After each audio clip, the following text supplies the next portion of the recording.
Good afternoon, everyone. Thank you for joining us early. We're happy to have you here this afternoon, and we'll be getting started shortly.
Good afternoon, everyone. I'm showing 4 o'clock Eastern time, so we're going to go ahead and get started with housekeeping so we can get our presentation started.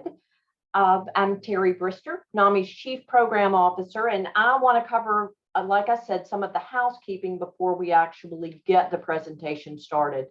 First of all callers are muted. Only the presenters have access to their microphone, so don't worry if you can't find your mute button.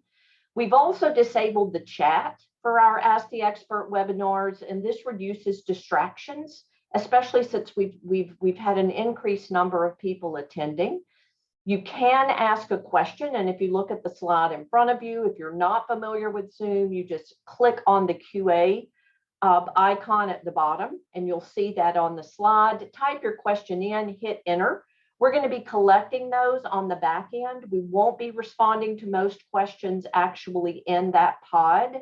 We'll be collecting them, and then I'll be sharing them with the presenters at the end of the presentation. The call is being recorded. That's a question we get very, very frequently. And once the presentation is over, probably tomorrow, but more likely Monday, we'll be sending an email out to everyone who registered to attend the presentation that includes a link to the recording, a certificate of attendance, and a PDF of the slides that are being presented. So that's another common question we get, and you will get access to the slide. Want to make you aware that you can also turn on your closed captions if that's helpful for you. We've had real good success with the quality of those captions, so feel free to use those. And another point on the link that you get to the recording, there will be a written transcript of the presentation there as well. People frequently like to have that. Next slide, Jordan. All right, and I will hand it over to NAMI CEO, Dan Gillison, to welcome you all to today's webinar. Thank you, Terry, and it's so good to be with you all on this afternoon for the kickoff of our suicide prevention series and part one. And I would tell you that as we look at this month, it's not just a month; it's every day. And the impact for a person that is a family member who has lived through losing a loved one to suicide, and that ripple effect, as well as someone who has left us via suicide, died by suicide. This is a lost individual that we want to do everything we can to make sure they know about resources, information, and they're empowered with knowledge to know that they are not alone. And so we are so grateful that you are here. And on behalf of our board president, Joyce Campbell, our staff, and all of the field leaders and volunteers, we just appreciate everything that you do and that you are giving your time to this very important session on today. And I would also like to say that for this, to have both the American Foundation for Suicide Prevention and the JED Foundation here is incredible as the beginning of our series on suicide prevention. And the numbers are going in a direction that we want to change, and it will take all of us to do that. So appreciate you being here, and from the NAMI family to every one of you, thank you for what you do. And now I'll hand it back off to Terry Brister to introduce our presenters and speakers on today. Terry? Thank you so much, Dan. And we want to remind you that if you need support during this presentation today or at any time, quite frankly, please remember that you're not alone. That's not just something we say at NAMI, we mean it. Feel free to contact the NAMI HelpLine via phone, email, chat, or text. And Jordan Miller, who is our executive producer, will be posting this in the Q&A pod as well. So you'll be able to see it during the presentation. As Dan mentioned, this is an up close and personal topic for all of us at NAMI. I lost my brother-in-law to suicide a couple of years ago. And there's really not anything else quite like it. And we feel very strongly that it's part of our obligation and our mission to continue to not only raise awareness, but to provide options, tools, and resources for each of you joining us as individuals or for the organizations and communities that you work in. As Dan mentioned, this is the first in a three-part series that we're hosting during the month of September, Suicide Awareness Month. And for this introductory segment, we're thrilled to engage two of our partner organizations, the JED Foundation and the American Foundation for Suicide Prevention. I'm going to go ahead and share the bios for both of the presenters and then hand it off to them to begin. First, we have Corbin Standley, who is a community psychologist and researcher who has more than a decade of experience in research, evaluation, and policy.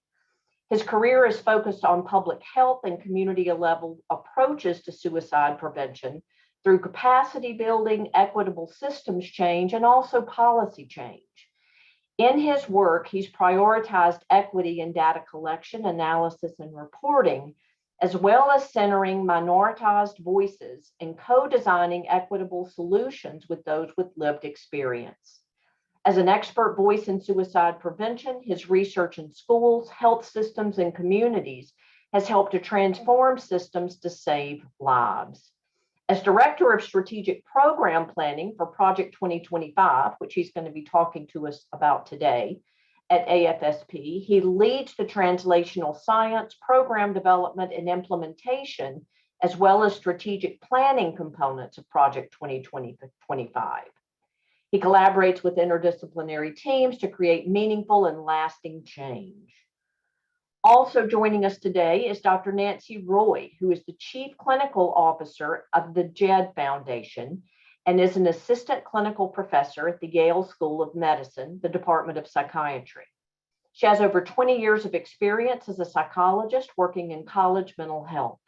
She served as the Assistant Dean of Health and Wellness at Sarah Lawrence College and most recently was the Associate Dean of Health and Wellness at Rhode Island School of Design. She has multiple publications and has been actively involved in strategic planning initiatives focused on a holistic approach to education, crisis management, and public health models for delivery of care in high schools and college campuses. We are pleased to have both of these professionals sharing information with us today. We'd like to begin with Mr. Standley for his presentation, then he will hand off to Dr. Roy. And again, as a reminder, put your questions in the Q&A pod for us, and we'll come back to those at the end of both presentations. Mr. Standley. All right, thank you, Terry, and thank you all for joining us today. I'm thrilled to be here and grateful to NAMI for hosting this series of conversations this month. As many of you may know, the American Foundation for Suicide Prevention is dedicated to saving lives and bringing hope to those affected by suicide. We have chapters in all 50 states, and we actually just chartered 2 new chapters this year in West Texas and Puerto Rico. AFSP creates a culture that's smart about mental health through education and community programs, furthers suicide prevention through research and advocacy, and provides support for those who are affected by suicide. As Terry mentioned, my name is Corbin Standley, and I am the Director of Strategic Program Planning for Project 2025 at AFSP. And I'm here today to talk about our bold goal behind Project 2025. Next slide. So today I'll be talking a bit about a brief snapshot of the issue of suicide in the United States and an introduction to Project 2025 at AFSP, including its 4 critical areas, the strategies and activities in each of those areas, and how we're counting on partners in all of these areas to help us achieve our goal, and how we'll measure the impact of our efforts. Next slide. We know that suicide remains a leading cause of death in the United States. This graph on the screen shows the rate of suicide between 1995 and 2020, and we see that we saw decreases in suicide rates in 2019 and 2020. We don't yet have data for 2021, but what we also know is starting in about 2005, we saw very stark increases in the rate of suicide. And so the time for bold, decisive action has arrived, and you can see that while we have seen these decreases in suicide rates overall, this has not necessarily been the case for all populations in the United States, and there's more that we need to be doing. Next slide. Suicide is complex, but it can often be prevented. And this is insight that we gain through suicide prevention research. AFSP is actually the largest private funder of suicide prevention research in the United States. And research studies that AFSP funds also help to set the tone and the agenda for national research and international research in suicide prevention. We know that there are actions we can take that are proven to lower the rate of suicide in communities, such as providing suicide prevention education, including frontline professionals and healthcare systems and educators, and by temporarily reducing access to lethal means when somebody may be in a state of crisis. What's more is recent Harris polls show that the majority of people in the United States believe that suicide can be prevented and that it's time to make suicide prevention a national priority. And that is what AFSP is doing with Project 2025. Next slide. So what is Project 2025? Project 2025 is a nationwide collaborative initiative developed and led by AFSP to reduce the annual suicide rate in the United States 20% by the year 2025. It's the bold goal at the center of AFSP's mission. Next slide. And so to initiate Project 2025, AFSP convened an expert panel of the foremost experts in suicide prevention to help set the strategies for Project 2025. And together with their input, we commissioned a dynamic systems modeling exercise. Dynamic systems modeling is used to describe and project the interactions over time between multiple components of a phenomenon that are viewed as a system. So what did our advisory panel and dynamic systems modeling determine? Next slide. There are a few things that we looked at. We examined, number one, who we are losing to suicide. We examined how we are losing them, where we are losing them, and finally, what actions we can take to save the most lives in the shortest amount of time. The results of these expert panelists and the dynamic systems modeling analysis determined our approach for Project 2025, and we can sum up this approach in a few steps. Next slide. The first step was to review the data and scientific research to identify the settings and the best evidence-informed strategies for preventing suicide within those settings, with the goal of saving the most lives the fastest. The next step was to start developing key partnerships within those settings and to invest in the development of tools and resources to support the delivery of suicide prevention programs within these settings. AFSP knows that we can't do this alone, and we need the help of leaders in all of the 4 areas that I'll describe in a moment to support our Project 2025 initiative in communities across the country. Once we identified those critical areas where we could make the most impact and identified the partners within those areas, we knew we would need to work with them to deliver the resources and programs in each of those areas at a national level, but also at a local level through our chapter network. And finally, we're using what we learned, measuring our outcomes, and working to grow our partnerships and develop more tools and resources. With these 4 steps in place, our goal, again, is to save the most lives in the shortest amount of time, and we've made great strides toward that goal.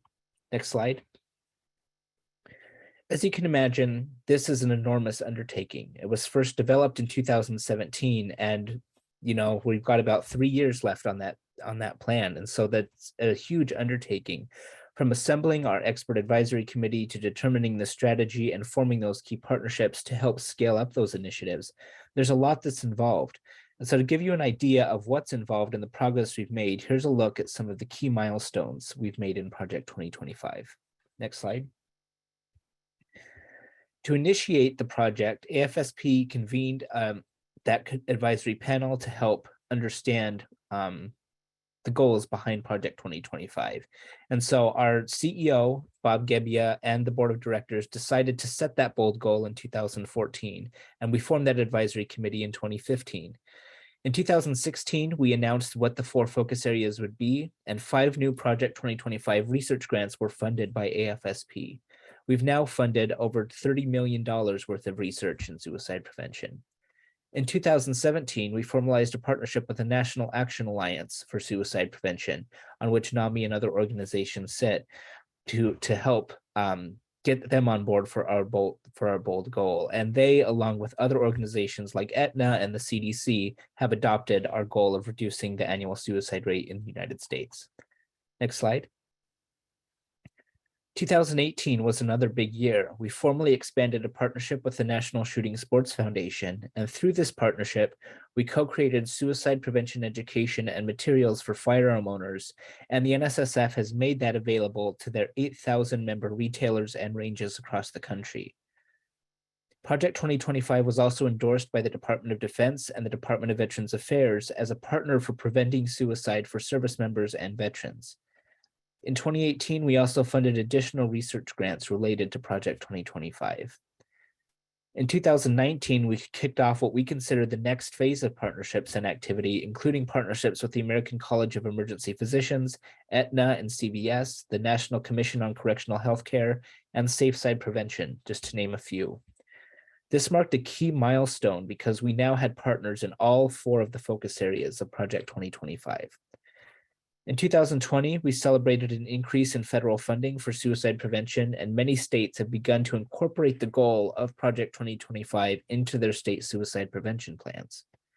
In 2021, one of our partners, CVS Aetna, set their own goal to reduce the annual rate of suicide attempts among their employees 20% by the year 2025. Next slide. So the focus areas that we determined represent settings rather than subgroups of people, because our expert panel determined that we can reach the most at-risk individuals by focusing on these 4 settings. Next slide. Those 4 critical settings that we identified are firearms, healthcare systems, emergency departments, and corrections systems. Now, of course, AFSP is focused on suicide prevention for all people in all settings, but Project 2025 is focused on these 4 areas because we determined, based on our expert panel and our dynamic systems modeling, that this is where we could save the most lives in the shortest amount of time. Next slide. The first critical area is firearms. We know that nearly 20,000 people are lost each year to suicide by firearm. In fact, 51% of all suicides in the United States are by firearms, and over 2/3 of all firearm deaths are suicides. So it was estimated that if half the people who purchase a firearm are exposed to suicide prevention education, and even if just a small fraction of those took action based on that education, such as safely storing their firearm, we could expect to save an estimated 9,500 lives through 2025. Next slide. The next critical area is healthcare systems.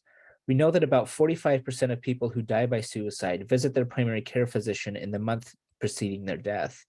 And our modeling estimated that if even just 1 out of every 5 at-risk people in large healthcare systems are identified through screening, including in primary care and behavioral health visits, and if they are provided with short-term interventions that have that evidence behind them and are followed up with, that we can save 9,200 lives by 2025. Next slide. In emergency departments, we know that 39% of people who die by suicide make an emergency department visit in the year before their death. And emergency departments present another key setting with a tremendous opportunity to save lives. And our modeling estimated that if, again, just 1 out of 5 people seen in emergency departments are screened and provided short-term interventions such as safety planning and follow-up care, we could expect to save an additional 1,100 lives. Next slide.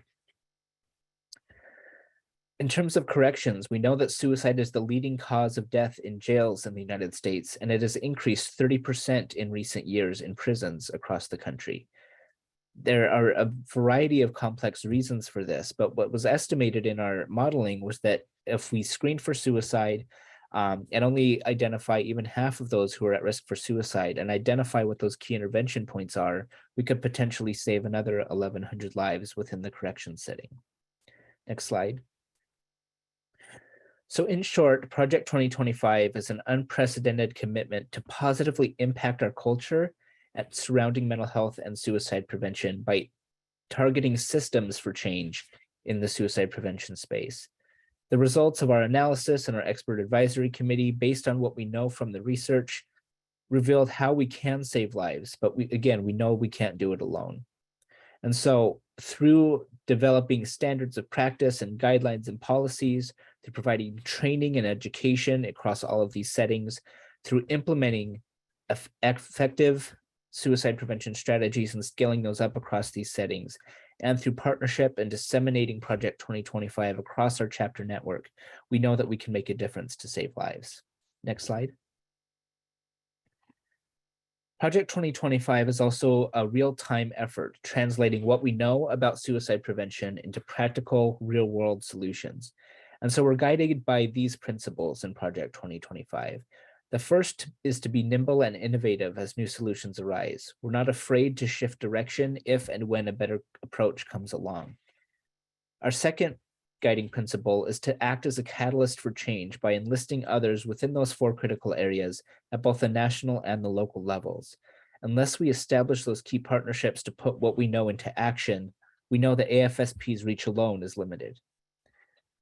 Our next guiding principle is to leverage monetary and infrastructure investments made by others. We must build on the great work being done in suicide prevention and expand its reach by working with our partnerships, by supporting our fundraising efforts, by funding additional research. We know that we can leverage those investments in strategic and thoughtful ways.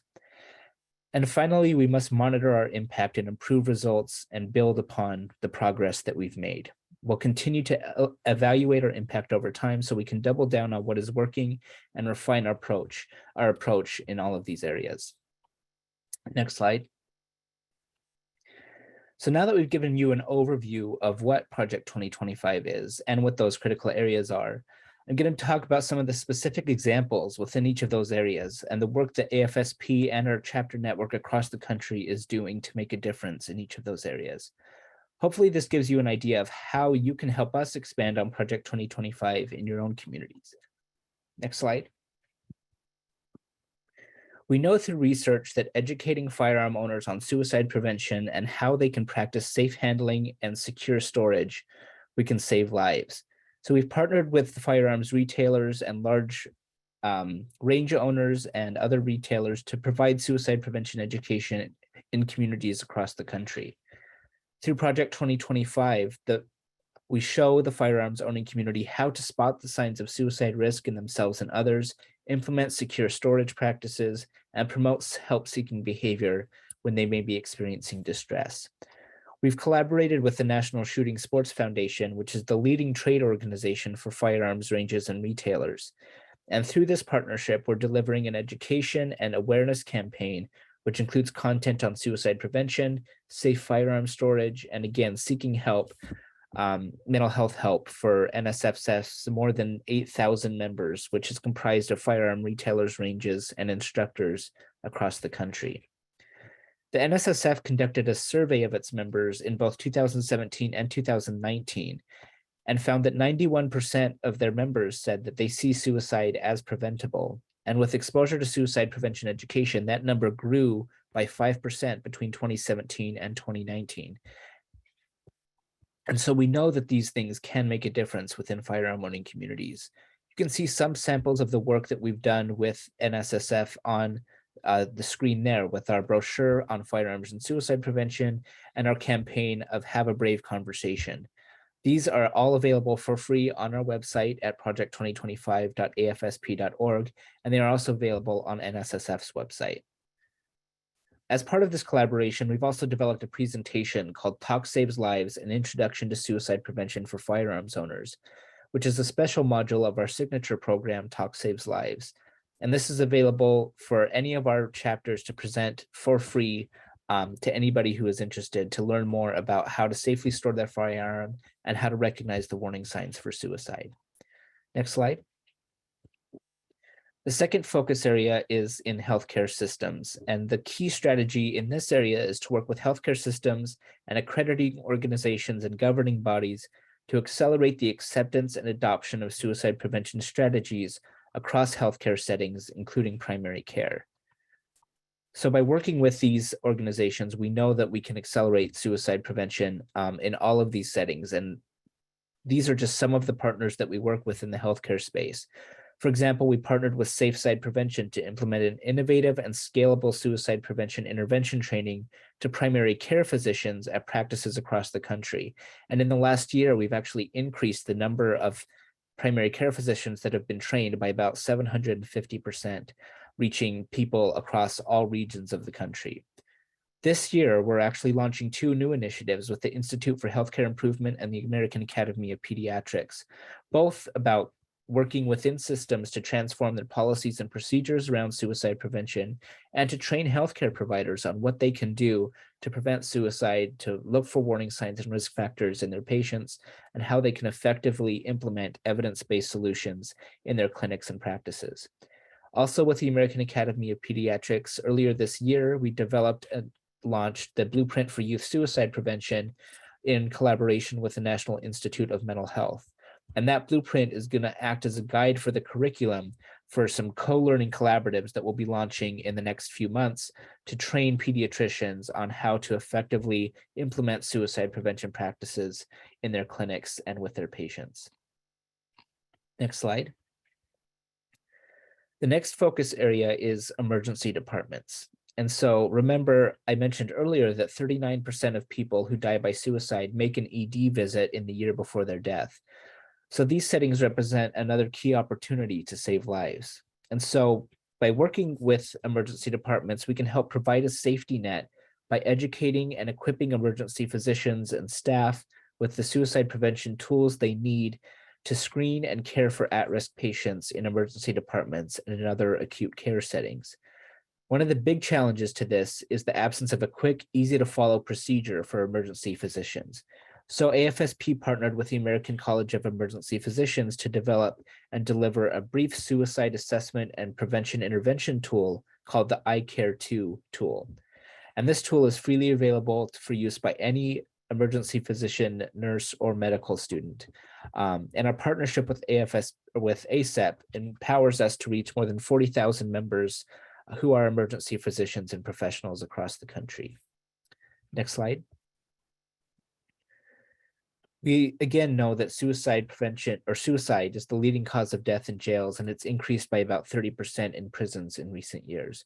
And so by working with key partners in the corrections environment, we know that we can bridge the gaps in suicide screening, improve correctional healthcare training, and increase suicide prevention education in the correctional environment. AFSP partnered with the National Commission on Correctional Healthcare to develop and publish the Suicide Prevention Resource Guide to improve the standards for suicide prevention care in jails and prisons. We're also working on legislation at the state and the federal levels to look at things like solitary confinement and other suicide prevention strategies that we can build in from a policy level. We also recently launched just this year our Talk Saves Lives corrections module. And we piloted this with the Indiana Department of Corrections and actually have formed a partnership with them to train all of their correctional staff across the entire state in this program, which is training about 6,000 people a year through their annual training and through their new employee training. And so now all correctional staff throughout the entire state of Indiana are going to be trained in this Talk Saves Lives corrections module for how to effectively look for the signs and risk factors for suicide, how to safely intervene, and how to update their suicide prevention policies to be best practices. Next slide. With the help of leaders in each of these 4 areas to support our Project 2025 in communities across the country, we know that we need partners in all of these areas. On the screen, you can see just some of the organizations that we're working with to help achieve the goals of Project 2025. I mentioned Aetna and the American Academy of Pediatrics and the CDC. We also work with the Education Development Center and the Suicide Prevention Resource Center, the Coalition on Psychiatric Emergencies. We've partnered with the NIH and the National Action Alliance on a lot of work and do a lot of work with zero suicide, specifically in healthcare systems. And we sort of have a 3-way partnership with NSSF and the VA working on firearms suicide prevention with veterans and active duty military as well. So to achieve our Project 2025 goal, we know that we need to partner with others to put suicide prevention efforts, programs, policies, and interventions into practice that will reach more people and help to save lives. Next slide. So to wrap up, let's take one more look at our ultimate goal and what we know we can accomplish if different stakeholders across systems and across those 4 critical areas meet together to achieve this bold goal. With your help, if we can establish more of these key partnerships, scale up what's working, and again, be nimble and adaptive to new and changing circumstances, we know that we can reduce the annual suicide rate and potentially reduce it to its lowest in over 30 years. If we can implement these strategies in the ways that we've modeled, we could potentially save 20,000 lives by 2025. Next slide. And so thank you again for your time, for listening to this presentation. And to learn more about the American Foundation for Suicide Prevention and Project 2025, you can scan this QR code to take you to our website or visit project2025.afsp.org. Next slide. And so thank you again for your time, and I will turn it over to Dr. Roy to talk about the JED Foundation. Thanks, Corbin, and thanks for that really great presentation and excellent work that AFSP is doing. As usual, I would say, I'm a very good friend to JED. So I'm going to talk to you a little bit about the JED Foundation's approach to suicide and our target audience, the population that we focus in on are teens and young adults. So my talk is going to be really geared toward how we prevent suicide and what our strategies are for those populations in suicide prevention. Next. So for those of you who may not know who the JED Foundation is, we are there drop downs on that? I think there might be. Yeah. We are a nonprofit a national nonprofit, again, whose mission is to prevent suicide and significant substance abuse among teens and young adults. And we do this really from a prevention standpoint, so that we know, for example, if we really want to move the needle on suicide prevention, we need to move way upstream and really focus on developing positive mental health toward the end, of course, of reducing suicides and substance misuse. So we do the majority of our work in schools. Since teens and young adults spend so much of their time in schools, we want to meet them where they are and support those institutions where they really spend a tremendous amount of time. So we partner with high schools and colleges across the country. We're currently in about a little over 400 colleges and universities, working with them. And we just started our high school program about 2 years ago, and I believe we're up to about 70 high schools across the country as well. In addition to our work in schools, we also provide teens and young adults with skill sets and knowledge, most of which is online and on our website, to help them help themselves and each other. We have a number of stigma reduction campaigns and other mental health promotion campaigns. I think probably the one most folks know about is our Seize the Awkward campaign that we did with the Ad Council. That is a series of short videos of students reaching out, of young people reaching out to one another when they notice that their friend may be distressed. You may have seen them on a bus or in a taxi cab or in a doctor's office. They're sort of all over the place. And we've gotten really great feedback from that campaign. In particular, what's important to note is, in addition to the numbers of teens and young adults that have seen the campaign and watched some of the vignettes, the Ad Council has done some follow-up statistics and studies to determine whether or not there was any actual behavioral activation as a result of watching the campaign. And in fact, they have found a statistically significant increase in the numbers of students, of young people who have actually reached out to a friend to see how they were doing and to support their getting help if they needed it as a result of seeing the campaign. So that's just one example of some direct to teen and young adult work that we do. And then we also work with community agencies promoting community awareness, actions for young adults in the community on their mental health. Next. So as I mentioned, we are about teen and young adult mental health. Next.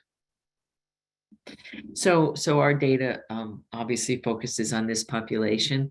We know that globally, 1 in 7 10 to 19-year-olds have a diagnosable mental disorder, which is a pretty high number for that age group, right? 10 to 19-year-olds. We know, for example, I'll skip over to the third box, given the first data point, that age 15 to 24 is the age of onset for most mental health challenges. So as you can see, one of our goals in working with young people is that it truly is in teens and young adults when we see the majority of the onset of mental health struggles. So that obviously the sooner we can catch and treat when someone begins to struggle with a mental health challenge, the better the prognosis. So again, 1 in 7 10 to 19-year-olds having a disorder, and the age of onset for most of those disorders is age 15 to 24. 30% of 18 to 25-year-olds have a mental health challenge each year in the US. So the first data point was globally, and the remaining are in the US. 28% of college students have reported suicidal ideation, hence our work in colleges, focusing on programs, policies, and systems that support college student mental health. Suicide is the third leading cause of death for people aged 15 to 24, and the second leading cause of death for college-age students. And 80% of people who die by suicide, as Corbin mentioned in his presentation, gave some sort of warning sign, a verbal or nonverbal warning sign. So there are things to look for, and there are ways that we can help. And the goal for us is to try and intervene very early on at young ages. Next. So some subgroups of teens and young adults have been noted to be at higher risk for suicide. And those include youth of color, LGBTQ, international students, first-gen students, and other potentially marginalized groups. They tend to face additional mental health stressors, and that increases their risk not only for mental illness, but also for suicide. We also know that young adulthood developmentally brings many new experiences, right? Puberty, for example, starting college, engaging in romantic or sexual relationships. There's many new sources of stress for young people as they begin to navigate the world, as they begin to navigate the world independently as well, exploring their identities, figuring out who they are, where they belong in the world, who are their friend groups, what's their place, where do they belong. Again, very important journeys for young people, but oftentimes marked with significant stress and anxiety. They've been experiencing trauma, abuse, discrimination, these particular groups, other forms of adversity, and all of these traumas and adverse situations increase the risk for mental health challenges and suicide. The good news, and there is some good news, that there seems to be a reduction in stigma among our young people. I'd like to say that that's more generalized, but really we're only seeing a statistically significant reduction in stigmatization around mental health in our youth, but that is very promising, right? And much more open in talking about their mental health challenges with each other and with others in terms of help seeking. So that is a positive sign. Next. So what do we do? How do we work with teens and young adults? How do we reach them? And what is our approach? Next. So here you will see our comprehensive approach for promoting mental health and reducing suicides and substance misuse. And this is our model, although slightly modified for high schools. This is our model for both college age and high school populations. And a few slides down, I'll talk about the modifications for high school. But as you can see, the model is a comprehensive model that focuses not just on access to care. We believe in a multi-pronged approach, and I will say that this approach is an evidence-based approach that actually was developed by the Air Force over 20 years ago. And at that time, when they implemented this approach with these domains, they demonstrated a statistically significant reduction in suicides among the military folks, as well as, although they weren't looking for this, but anecdotally also found a reduction in domestic violence and substance misuse. So we took that model and modified it for use and application with our population of teens and young adults. So as you can see, the first domain, if you will, is to develop life skills.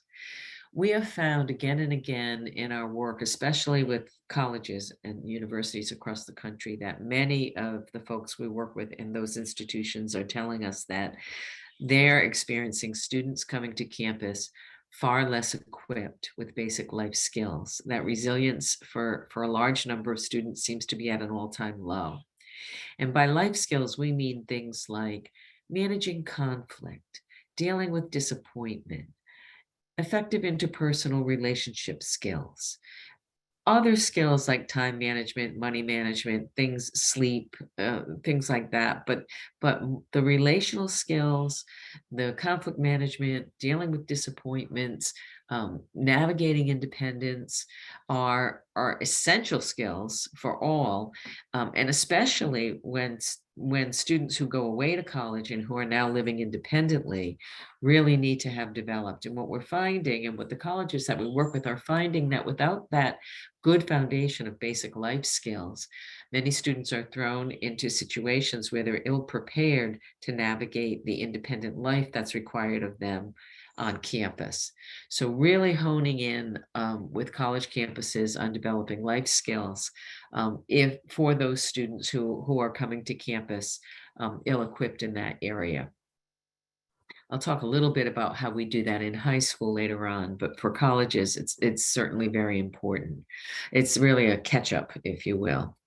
The next domain we focus on is fostering a sense of connectedness and belonging. I'm sure many of you have heard the Surgeon General's conversation about loneliness and loneliness being an epidemic in our country. Absolutely true, especially for young people. And of course, as we know, the pandemic has exacerbated loneliness, isolation, and connected and not lessening feelings of connectedness. So one of the things we work with colleges and universities on is how do we foster, in high schools, how do we foster a sense of belonging?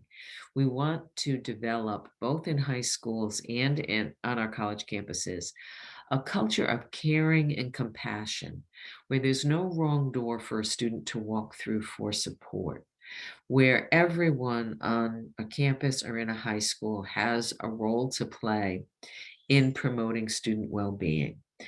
As you can see in our comprehensive approach, while mental health and substance abuse services, so direct services, is one piece of the pie, it is only one small cog in a very large wheel, right? So we are trying to get folks on campus, teachers, coaches, faculty members, academic advisors, security officers, res life folks, everyone across the board, to be offering a warm hand, to be aware of students who may be struggling, not to turn everyone into clinicians. That's not what we're talking about, but we're talking about having a student feel comfortable reaching out to just about anybody on their campus for support. This absolutely fosters a sense of belonging and connectedness. Other ways in which we help schools promote this is among their students. So peer-to-peer interactions, peer-to-peer advocates, educators, counseling, peer-to-peer counselors, a number of ways, big brother, big sister programs, upper class students partnering with first-year students to help them navigate their way. There's a variety of ways in which we try to help schools in this domain. And as I just started to talk about, the next being identify students at risk, I like to change that into identifying students who might just be beginning to struggle. Because if we've waited until a student is in crisis or at risk, we've really waited too long. So this goes back to that culture of caring, where everyone at a school or on a campus is trained to know, to notice, for example, Nancy's usually sort of talkative in class, and lately she's been quiet for a few days. At that moment in time, for my teacher or my faculty member to reach out and say, hey, I've noticed you've been quiet lately. Is everything okay? What's going on? This is not rocket science. Again, not asking people to be therapists. Certainly know if I reveal an acute issue, where to send me or get me connected for professional help. But we're talking about that outreach, that warm hand from someone who is organically in the young person's world, who they know and trust. That offer of support and interest, quite frankly, goes a tremendously long way for helping students feel connected, feel a sense of belonging, and can begin to identify early signs of struggle, and with the right support can hopefully not spiral into a much larger issue where in fact they may need direct service. I mean, not every student at a school or on campus needs to be in direct clinical care, but they all can benefit from support. The next is increasing help seeking. Again, this goes back to students and young people really feeling much more comfortable talking about mental health issues and seeking help. So we have some good news here. We encourage destigmatization campaigns. We have found one thing that's very effective is storytelling, for example. And I'm sure you've seen more and more, which is great, more and more stories coming out in the media, whether it's famous sports people or actors and actresses and other influencers, as they're called, speaking about their own mental health journey goes a tremendously long way, not only in terms of destigmatization, but also demonstrating for our young people and for all of us, but especially our young people, that folks can struggle with a mental health challenge and have a mental health journey and be successful, productive, and lead healthy lives. And so the storytelling, both that we've seen more in the media, but also on campuses and in schools. If there's a particular school leader or someone who's very popular in your institution, whether it's a favorite faculty member or a teacher or administrator, they're feeling comfortable to tell their story and demonstrate that, in fact, there is hope and people do make it through their mental health journeys. So helping to increase help-seeking behavior in our schools. One of the other really positive developments, as you know, is the amount of funding that has recently been released by both the state and federal government to schools in particular, a lot in K through 12 schools, but some as well to college campuses, on increasing access to care and having more opportunities for students to receive mental health services in their school.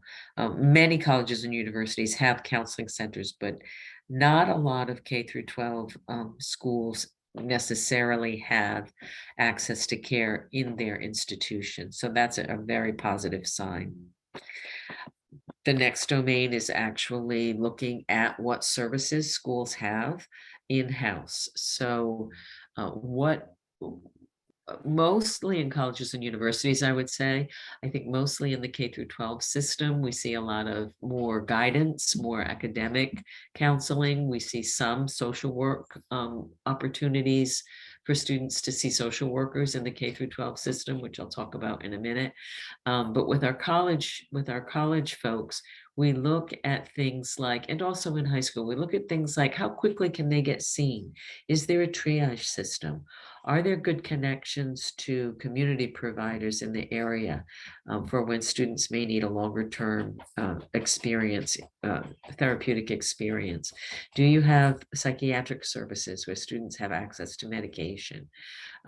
There's a number of things that we look at. Is there screening at every visit for suicide?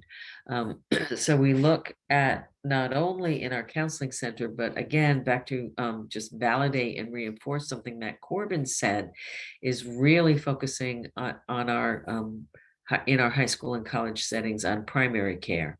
So the nurses in a K through 12 system, it's usually nurse-based care, and fuller healthcare systems in our college setting, making sure that they are screening for mental health in primary care and holding students who have mild to moderate symptomatology in primary care for self-care treatment plans, motivational interviewing opportunities, because we know, especially on a college campus and typically high school as well, but certainly on college campuses, most of the students, upwards of 80% of the student body, will go to their health center, whether it's for a cold or a flu. That's their doctor now.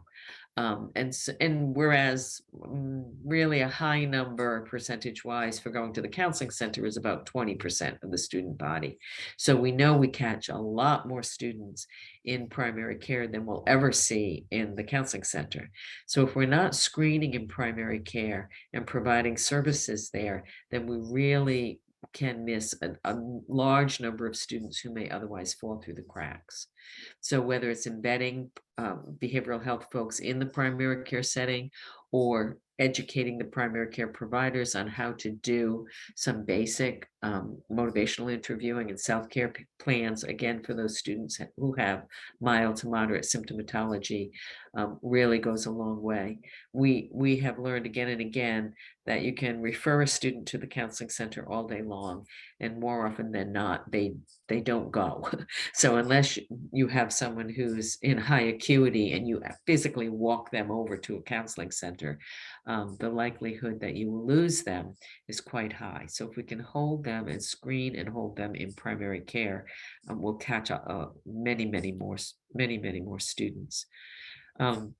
We also look at crisis management procedures. So how are we supporting young people when they need to take time away? When their mental health challenges have gotten to a place where they really can't function independently or keep up with academic work, and they really need to take some time away to care for their mental health. You've probably read quite a few stories in the newspaper. It always makes the news when students, sometimes say, "Oh, I was forced off my campus." I can tell you that that very, very rarely happens. But we work with institutions to really look at what are their crisis management procedures, what are their medical leave policies, what are their return from leave policies, what are their substance use policies like? Are they focused on prevention and education and support and treatment? We are hoping to create a culture where students feel well supported and encouraged and applauded, actually, when they're wise enough to know that they need to take some time away to care for their mental health, and welcome them back with all the support that they may need when they're ready to return. So we also, in this piece, look at postvention. So when there is a death, a student death, how is the school or college responding to that? What is the messaging like? How are we supporting students and faculty and staff who may have been affected? How are we dealing with families? There's a tremendous, actually, resource out there that was put together by the Higher Education Mental Health Association, of which JED is a part, that really goes through soup to nuts on practices and recommendations for postvention. And then lastly, means safety. And Corbin spoke quite a lot about this, and I'm so glad to hear that the 2025 initiative for AFSP, it has means safety as one of its elements. We know that reducing access to lethal means is the single evidence-based practice to reduce suicides. If you don't have access to lethal means, you won't die by suicide. So really looking at school systems, especially colleges, how are they promoting means safety, not just with firearms, and there are certainly a number of campuses that allow firearms on campus. So are there things like safe storage, locking firearms, separating ammunition from the firearm itself, a number of practices in that regard, but also things like controlling toxic substances. Are they secured? Are they in locked facilities, locked places on campus? Are there medication, what do I want to say? Boxes on campus for medication disposal, secure medication disposal for unused medications, prescription depositories, are for faculty, staff, and students, actually, and teachers. Are for college campuses that have residence halls, do the closet rods, are they breakaway, or do they not support the weight should someone attempt a hanging?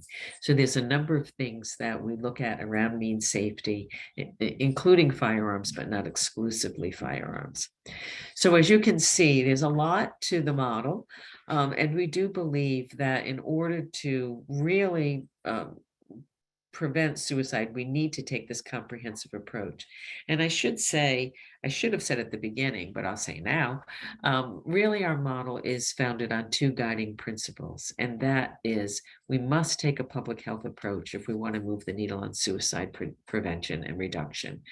And in order to do that, again, we talk about a campus-wide or a school-wide approach where everyone has a role to play. So that's guiding principle number one. And number two, you need to have support from the top down, from senior level administrators. We found again and again, if a school or a college doesn't have those two things in place, it is very hard to move the needle in this work in any kind of long-term systemic way. So next. So that's the model. How do we implement this model on campuses? And I'll talk a little bit about the journey.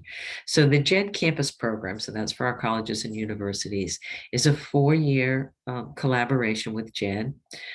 We look at policies, programs, and systems. So we are a systems change program with the colleges.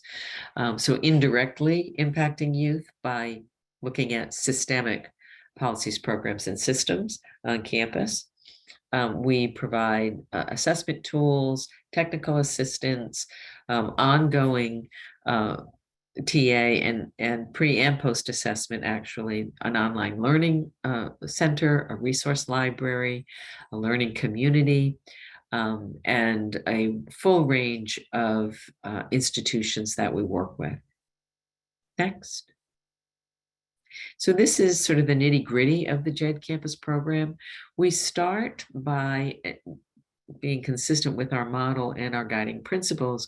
We start by having the school develop an interdisciplinary team to work with us, right? So we, again, campus-wide, everyone has a role to play. So we want to see faculty, staff, students, security, athletics, academic advisors, res life folks in a college setting, Greek life if you have it, legal, you name it, across the board, you get the gist, to work with JED in this 4-year program.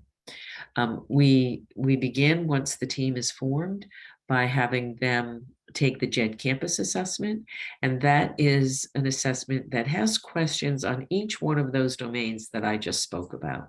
So do you have this in life skills? Do you have this in help seeking, et cetera, for all of the domains? Most schools tell us that once they've completed the assessment, they have a pretty good idea of where they're doing well and where they have gaps.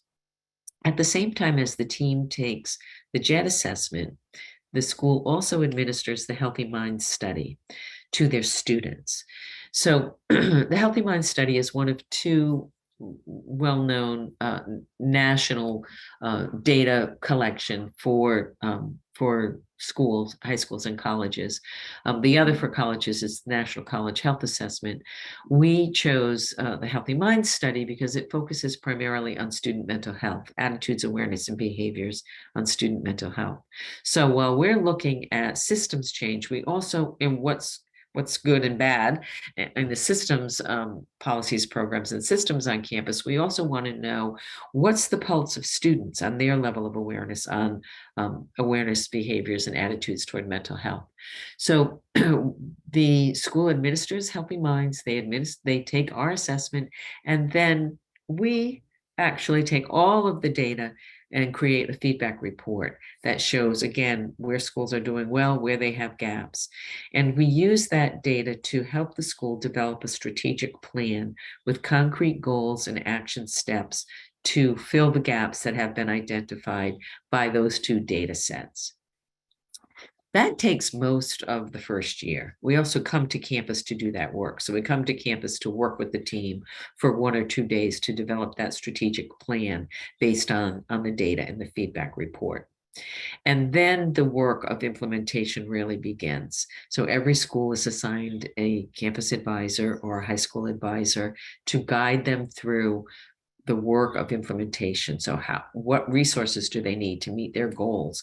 Do they need to be connected with other schools or that are working on a similar initiative that have had some success? So offering ongoing guidance and consultation to help them meet the goals that we've outlined together to meet their gaps. At the same time, they're part of the learning community, which I mentioned, come together multiple times a semester in webinars to talk about themes that are emerging that we're hearing from our campuses, to talk about how things are playing out on their campus, strategies they've used that have been successful, as well as an online resource library, so you can go in and find any number of resources. And then toward the end of the beginning of the 4th year, we reassess. So at this point, they take the JED assessment again and administer Healthy Minds again. And I will say that this is the Healthy Minds data is really the interesting data at this point, because they've been tracking their progress toward goals with their campus advisor or their high school advisor on their systems work. So there's really not a lot of surprises when they retake that assessment. What's interesting on the Healthy Minds study is we have matched our theory of change. So what are the things we think ought to have changed as a result of your systems level work with JED? What is the impact on student outcomes? So we've matched our theory of change with specific modules and specific items on the Healthy Minds study that we're tracking over time, because we want to see movement in student outcomes. I'll give one example. So if, let's say at time 1, students are saying, you know, they really don't know how to identify a sign of struggle in a friend, or they wouldn't know what to say or where to send them for help, we would be working with the school on increasing awareness in those areas, so that at time 2, we should see a very different response from our students. So in a nutshell, that's the program. And then schools stay on as alum, hopefully, if they choose to do so, and stay part of the learning community. Next. Just some of our campuses. As you can see, we're pretty well dispersed across the country. Next. The high school comprehensive approach is very much the same. I won't go through it again. The main shift, obviously, is its development. It's tweaked to be developmentally appropriate for the younger age group, but the domains remain the same and the work is the same. Next. The high school program is a 3-year initiative. That's sort of the main difference between the campus and the high school program, and it's a 3-year program because we find in the school system, in the high school systems, it is more difficult to do a 4-year, to sustain a 4-year program. And it's sort of more natural in the college setting since students are there for 4 years. So the 3-year program, again, this very similar trajectory, the assessments, the strategic planning, the technical assistance, the post-evaluation, and then the sustainability phase. Very much the same as what I just described. Next. Some of our high schools. Next. And resources. Next slide. So these are our national resources that certainly, hopefully you'll have access to the slides, that we highly recommend. The Trevor Project, we actually just did a project with the Trevor Project and produced a guide for how best to support LGBTQ plus youth. You can see all of these for yourself. And again, please access these resources as you need them. Next. Our own resources, please feel free to go to the JED Foundation website. We have many free resources on our site that we encourage you to access and take for what you will. I will say, I did just want to point out on the right-hand side of the screen, the Set to Go program. We talked about the high school and campus program. I talked about the Seize the Awkward program. The Mental Health is Health program is a digital campaign, but our Set to Go program is geared to high schoolers, to teachers, administrators, and students. And it's back to what I was talking about earlier, helping to foster resilience and help students build life skills before they get to college. I encourage you, if you have any high schoolers, to go to this program. There's tutorials for the high school students themselves, but there's a huge amount of information on how to help your student or your child begin to develop these life skills in high school so that they're ready for the transition out of high school, whether it's to college or to the world of work. Next. Other ways that you can engage with JED is through our campaigns on Instagram, Facebook, and Twitter. These are just some of the campaigns we currently have, specifically for Suicide Prevention Awareness Month. And next, our high school and campus programs, if you want more information on either of those. And next, that is it. So thank you very much. And I turn it back over to Terry. Thank you so much to Corbin and to Dr. Roy for those presentations. Such a tough topic. That's an understatement, but you very much through both your presentations shared the variety of strategies that are out there to make an effort to begin to address it. And I'm mindful of it taking a village, because that very much is the case with this. We have a lot of questions for both of you. I'm going to do my best to get to as many as we possibly can.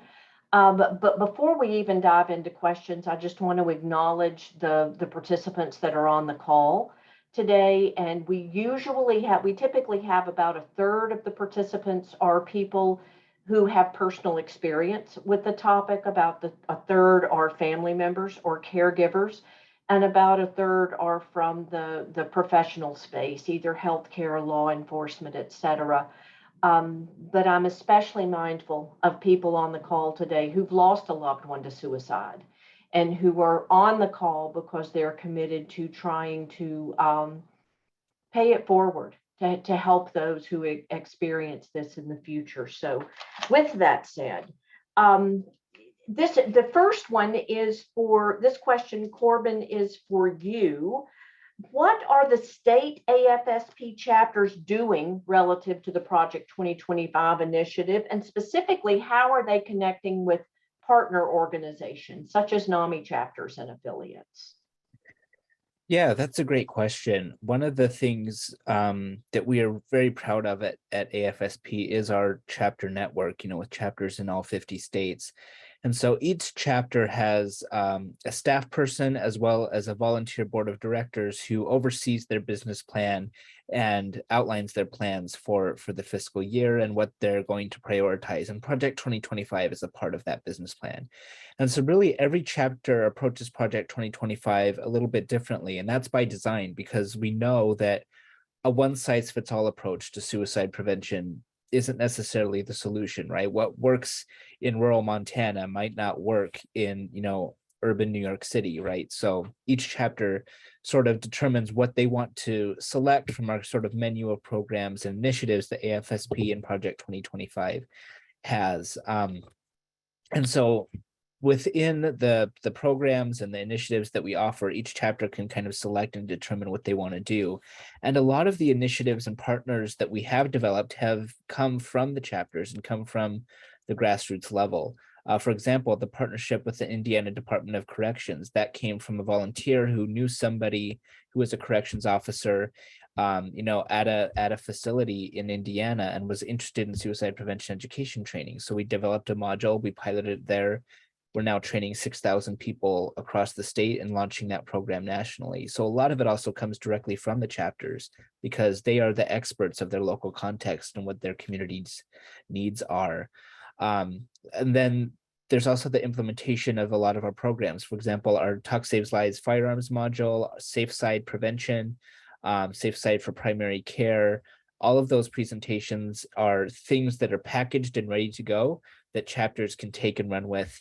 They can, build that into their budget and provide those trainings free of charge, especially our Talk Saves Lives modules. Those are free of charge to anybody who is interested in those. And then they also do a lot of outreach with organizations across all 4 of those critical areas, as well as with, all of the other initiatives the AFSP does. So they're reaching out to healthcare systems, they're reaching out to, firearm retailers and gun ranges, even dropping off a box of brochures at a local gun range, so that those who are, going to that range throughout the day, they have those brochures on the desk that around firearm safety and suicide prevention. But there's a lot of different ways that happens. And our national team at Project 2025 is always there to support those efforts. Terrific. And I'm assuming that people on the call who are interested in contacting the AFSP organization in their state can reach out directly as well. Absolutely. And they can go to afsp.org/chapters and you can be directed to whatever the local chapter is in your area, and they would love to hear from you. Terrific. So Nancy, a simple question, and then I have 2 very complex questions for both of you. So Nancy, multiple people wanted to know what JED stands for. Does it stand for something? Where does the name of the organization come from? Yes, I should have said that when I talked about who we are. I usually do. So it doesn't stand for anything. JED was founded by Donna and Phil Satow, whose son Jed died by suicide when he was in college. And so hence that's what they obviously, walked away from that experience, really feeling like this was over 20 years ago. Not a whole lot was being done in this space, especially for that age group. We've made progress, but we still have a long way to go. So they started the foundation in his name. Which again speaks to the resilience, right, of families, and that we can all make a difference if we just plug in. So these are two different but connected questions, and they're very complex, and I'd be curious to hear responses from each of you. Is there data specifically on suicide by cop and how that impacts suicide rates? And then the other one is similar in school shootings and suicide rates or suicidality connected to individuals involved in mass shootings, specifically at schools. So very complex, just no right or wrong answer, but just would be interested in both of your thoughts or your organization's perspectives.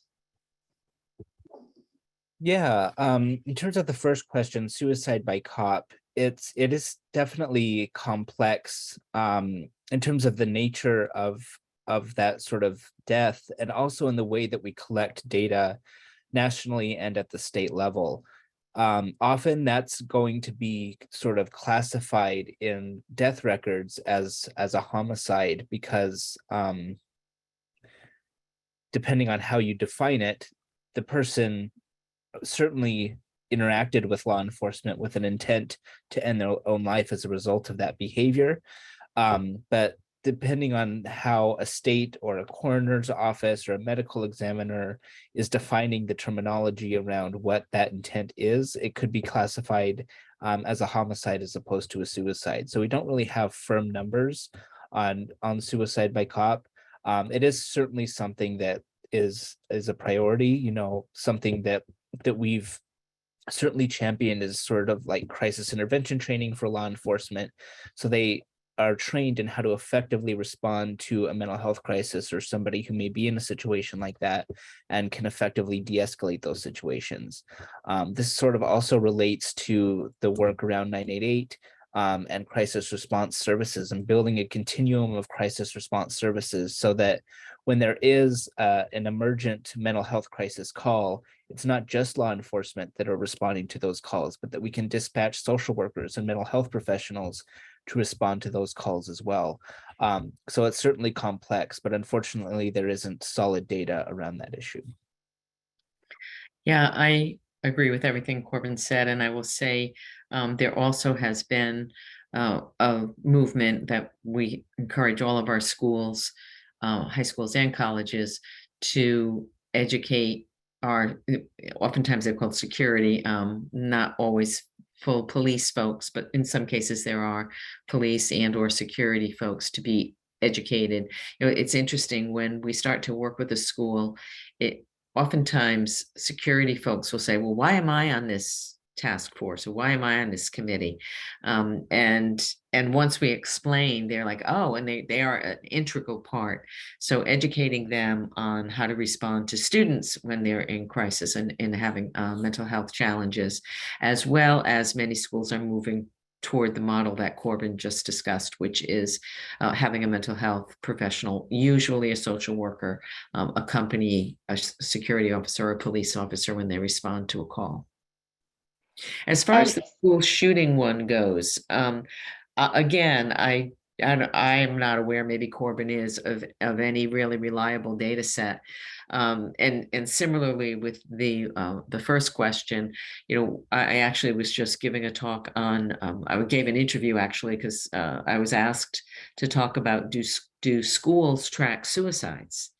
And again, the reporting many schools don't, some schools do, but the reporting is always, I can't think of a better word, but to say contaminated. It's just inaccurate, because oftentimes, as Corbin was saying, in the situation with police, it may be classified as a homicide.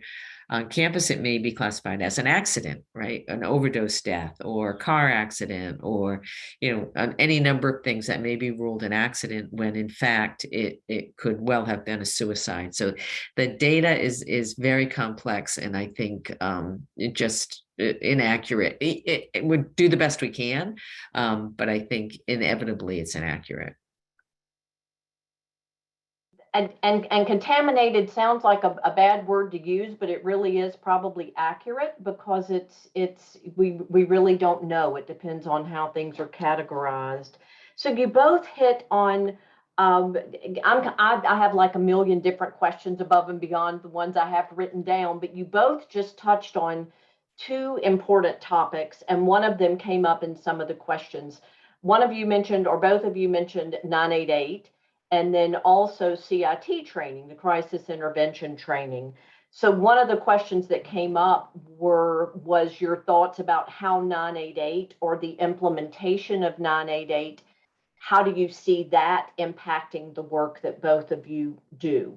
So I'm curious about your thoughts on that. And I'm also going to add in the chat, or make an effort to add in the chat. So Jordan, if this doesn't work, if you can do it, I encourage folks to go to NAMI's website to look at 988 Reimagine Crisis Intervention for some information about 988. That's a whole nother series of webinars, but curious from both of your perspectives at your organizations about how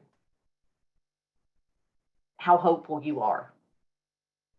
Yeah, we know 988 has definitely been a priority of AFSP, and we've been, along with NAMI and others, advocating for a 3-digit suicide and mental health crisis line for years. And now, as of July, it's been rolled out nationally, and so we're certainly grateful for that. One of the things AFSP has also been very focused on, again, along with NAMI, as we're partners in that Reimagining Crisis initiative, and have been on those calls as well, is that the 988, the lifeline, is an important component of a crisis response system, but it's one component of a larger system that we're hoping to build capacity for at the state level and at the federal level. We really want a whole continuum of crisis response services, so that people have someone to call, someone to respond, and somewhere to go, which is something, again, NAMI has certainly been a big leader on. So they have someone to call. That's where the lifeline comes in. And so now that the lifeline has that 3-digit number and is rolling out, we want to make sure that states have the funding to build capacity to answer those calls, that people are trained to respond to those calls, and that there aren't wait times. We want to build in mobile crisis units so that there are experts, again, social workers, mental health professionals, that can respond to those calls if there's a crisis situation that requires intervention, and that they have somewhere to go. And that somewhere to go piece sort of has two components. One is sort of crisis stabilization. So while someone may be on a waiting list for mental health treatment, in the immediate crisis situation, connecting them to crisis stabilization so they can be stabilized and withstand that waiting period for longer term mental health treatment. That's something we're advocating for. And then finally, increasing access to mental health services more broadly. Working with people like the Kennedy Forum and others on mental health parity, and ensuring that mental health care is covered in the same way as physical health care, and that people have access. So really, 988 has really created this opportunity to build awareness and knowledge that we need to build this holistic continuum of crisis response services. And that's something, Project 2025 has stepped into the 988 space a bit, along with our, colleagues on our policy team and with NAMI and other organizations in that space. But really, it's a huge step forward. But, as Nancy said, more work to do as well. Yeah, I would just add, I think I'm wondering about the question a little bit. I'm wondering if there was some implication about the rollout. Because I do think there have been challenges with the rollout of 988 in the way that Corbin has described. Not every state has the adequate funding and resources and staffing. And so while it's a great thing, and I have complete faith that it will be fully operational, I think it's spotty state by state. And so I think we need to have patience and trust that everyone will be able to get on board. One of the positive things about 988, besides its simplicity, is being connected to someone locally. That now when you call, you're getting someone in your area code. So far more knowledgeable about resources in your area, in your locale, which is a significant shift from the previous lifeline. And I would also just mention, in addition to the broad scope that Corbin just described in terms of what we need to do to build capacity in a broad way, what we find, especially for young people, has been a significant tool is crisis text line, that we find so many young people much prefer texting than calling. And even not just young people, but especially young people. So crisis text line is another excellent service with really well-trained volunteers that are supervised by clinical professionals. Again, as what Corbin was saying with 988, if there is something really crisis or acute, they can actually have a licensed clinician responding. So just one more resource. And you are so correct. There are so many people who prefer that method of connecting. So thank you for sharing that. We have several questions that all kind of wrap around the issue of confidentiality, or the concept of confidentiality, which is huge, as you both know, when you're talking about someone who expresses thoughts or even intentions to harm themselves or someone else. One of the comments that came in was that and it was from a mother who said, if I had known that my child was sharing this information with their counselor at school, I might have been able to do something and she might still be here. So curious about what information, what recommendations that you share with schools on when it's not okay to keep a secret, when it is not just okay but necessary to break confidentiality. And in that same vein, if someone in a support group dies by suicide, what suggestions, what thoughts do you have about the therapist discussing that openly with the people in the group? So again, confidentiality is tough. Yeah, I can take the school one for sure. I'll start with something that's pretty basic, and that is every school I know of, both in the high school space and the college space, has students, as part of their incoming paperwork, fill out an emergency contact form that authorizes the school to contact whoever they designate in the event of an emergency. So I know that feels just like a small thing, but it absolutely is so key when you're in a situation where a student is in an emergency, and suicidality, certainly, if someone has an active plan, certainly would constitute an emergency, or they get in a terrible car accident, or whatever happens. There's many things that can constitute an emergency. So having that thing, however small it may seem, is key. And then a school is in a position to know, okay, who has the student given us permission to contact in an emergency? That's sort of the low-hanging fruit. I think what becomes far more nuanced is really what the question is getting at. And that is, when you're in, especially a therapeutic relationship with a young person, and they are talking about their issues, right? Confidentiality has its limits. And when a student expresses harm to self or others, significant harm, suicidal, not they're cutting or whatever, but suicide intent, or homicidal intent. Those, in my estimation, and in all the schools that we work with, warrant a contact to the emergency contact that's on file. Certainly, students are, if they are entering therapy at a school or a college, one of the first orders of business is to talk through the confidentiality policy and the limits of confidentiality. So we won't tell anybody about X, whatever you're talking with me about therapy, unless you give me written permission. But when it moves to this level of crisis or emergency, that's when confidentiality could go by the wayside. So of course, we don't know that particular situation for that unfortunate family, but that is sort of the protocol. Corbin, anything you'd like to add to that? No, I think that, about covers it in terms of sort of the support group setting. It is, a bit different. I'd say, at the outset of support groups, just having an understanding about what's confidential and what's not confidential.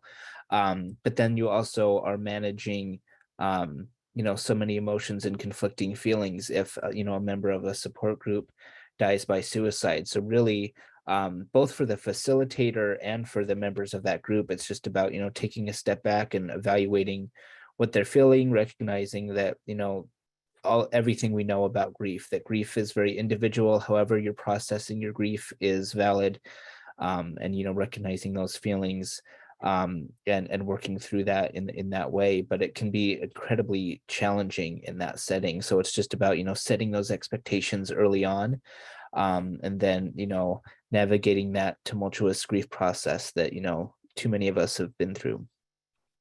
Absolutely. And I think we've said multiple times, and it was on a couple of slides, it's complex and it's complicated. And I want to thank both of you for not just your presentations, but for also your responses to what were complex questions. You shared a variety of resources with us, and people will be receiving the slide deck, a link to download the slide deck. And I encourage those of you on the call to explore these resources. There's information out there to help professionals. There's information for family members and caregivers. There's information if you're just an interested community advocate. You're not alone. You don't have to reinvent the wheel. So I encourage you to dig into some of the resources that have been shared. And just thank you both so much for the presentation. And Jordan, if you will go to the next slide, please. We want to encourage those of you who are on the call to join us for the next two sessions. This topic is so important. You heard our CEO, Dan Gillison, speak to this initially. He wanted a series done in the month of September, not just one Ask the Expert presentation, but a series. Coming up September 15th, we have Making Meaning of Suicide Loss. And on September 22nd, Creative Approaches to Suicide Prevention. So again, you've heard some traditional, some replicable interventions that were discussed today, and we're going to hear some other options in these two upcoming sessions. Most important thing is to remember that you're not alone. The individuals that are going to be in the next two presentations are part of NAMI's new book, You Are Not Alone, the NAMI Guide to Discovery, to Navigating Mental Health, which is totally built on information, advice, suggestions, and lived experience from people who have been there, done that. So I'd also like to give a huge shout out. Oh, let me back up. The book is available. Jordan, go back to that slide. I forget that it's September. The book is actually available for pre-order now and will be released on the 20th, I believe. So encourage you to go to the website and learn some more about that. And next slide now, Jordan. Huge shout out to the team that makes all of this possible. You see my face, you saw Dan Gillison's face, but there is a team behind the curtain that makes these Ask the Expert presentations happen. Jordan Miller, who is the senior producer for these presentations, Jessica Walfall, Devonna Eccles, Hagen Stouffer, and Letitia Enyos have joined us as well. helping us answer your questions on tech issues and also helping us capture your questions to present in the moderation section. Last but not least, NAMI is a nonprofit organization, and we always welcome your donations. The last thing that we want to say about this webinar series itself is make sure that you know it's to transfer information, but it's not intended to provide medical advice on any specific topic. It's absolutely not for a specific individual. It's in its biggest way, the Ask the Expert series is about sharing information. And we, again, huge shout out Nancy and Corbin for joining us and sharing the information today and all of the work that both of your organizations do to move this topic forward. So thank you all for joining us, and we hope to see you again next Thursday afternoon for the part 2 of this series. Thank you, everyone. Thank you. Thank you.